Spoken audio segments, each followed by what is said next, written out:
Autumn has finally arrived. The days are getting shorter and the nights are getting longer. It's getting colder, so we're bundling up more and wearing more layers. We're probably spending more time inside and we're probably eating lots of comfort food. Lots of Britain's wildlife is doing the same at this time of year. They're probably not inside watching movies, but they are eating a lot more and getting nice and fat for winter. And some are even getting ready for hibernation. Now, when I hear the words British wildlife and hibernation, I immediately think of our prickly friends, the hedgehog. And so today I'm going to talk about hedgehogs, why we should help them, and things you can do to get involved and help them get ready for winter. So let's go!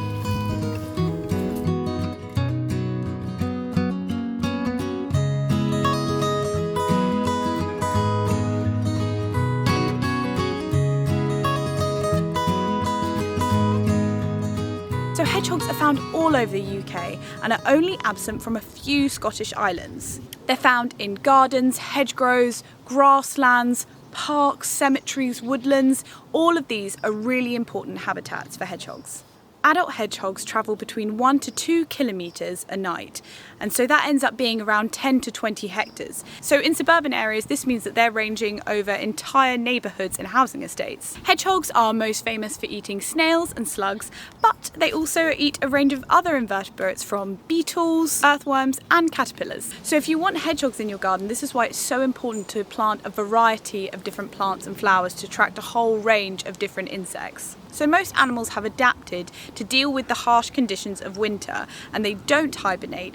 So the hedgehog is part of a small handful of UK British species that do go into hibernation at this time of year. This is with bats and dormice. So depending on the weather and their body condition, they enter a state of torpor between October and November to May and April. This means that they lower their body temperature and slow their metabolism to save energy. This is why it's so important for hedgehogs to feed intensely before they go into this state of hibernation. So I've got some facts. There are 8 different species of hedgehog around the world. The one that we know in the UK is called the European hedgehog, and it's found across Europe and Scandinavia. Hedgehogs don't have great eyesight, so they rely heavily on their sense of smell and their hearing to navigate. Hedgehogs live up to 2 to 5 years in the wild, but sometimes in captivity they can live up to 10 years. Adult hedgehogs have up to 7,000 spines and a small hidden tail. Over the past 50 years, we've seen a huge decline in hedgehogs, which is a real shame. Hedgehog numbers in the countryside have fallen from 30 to 75% since 2000, mainly due to habitat destruction. There's also roads, which are a huge issue of hedgehogs having to cross them, but also pesticides cause a lot of deaths as well. So how can we help them? One of the best ways we can help them is by building something called Hedgehog Highways. Hedgehogs need to be able to roam far and wide to get to their nesting sites, to find a mate, and most importantly to find food and water. Because of habitat destruction, buildings, roads, houses with fences, this makes hedgehogs' lives really, really tricky. So the Hedgehog Society has invented something called Hedgehog Highways, which involves creating a 13 centimetre by 13 centimetre gap, which means that hedgehogs can get in and out of these fenced gardens. This is just a small way that we can make a difference and help hedgehogs along their journey. I've written more about this in the caption. I just mentioned this before, but we can help them by limiting our use of pesticides. We can ditch the slug pellets because hedgehogs actually work as a natural pest controller. They feed on a whole range of invertebrates and help to balance this ecosystem so that you don't get overpopulated with slugs in your garden. We can make water safe. Hedgehogs are actually really good swimmers, but if you do have a pond in your garden, sometimes they can get stuck in these ponds, so make sure that there is a good access out of this pond. You can do this by putting some rocks stacked on top of each other, or put a plank of wood that's wrapped in chicken wire so they can get a good grip and they don't slip back into the pond.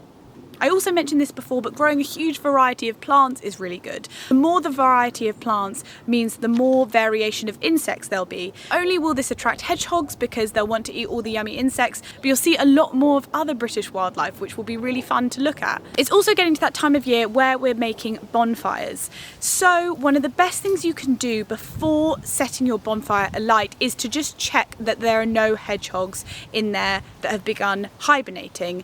The leaves and the piles of logs act as a perfect nesting site, so really make sure you check underneath.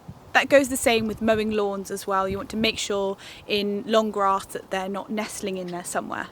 One of the best things you can do for hedgehogs is to build a hedgehog house. This is a little den that is safe, warm and dry, that they can go to this state of torpor or hibernation in through winter.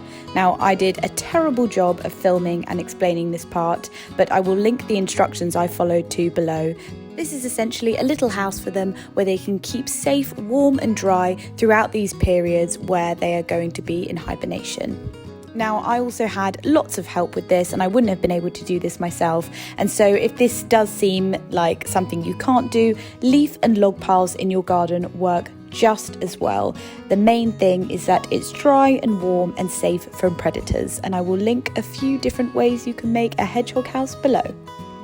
So that's it. I hope you learned a little bit more about our prickly friends, and if you did manage to make a feeding station or a little bug hotel or a hedgehog hotel, I'd love to see, and I will put my social media below, and please send it to me. I'd love to see. Please also let me know what else you would like to see in these videos. I hope you managed to get outside, get in nature, and I hope after watching this you feel a little bit wilder.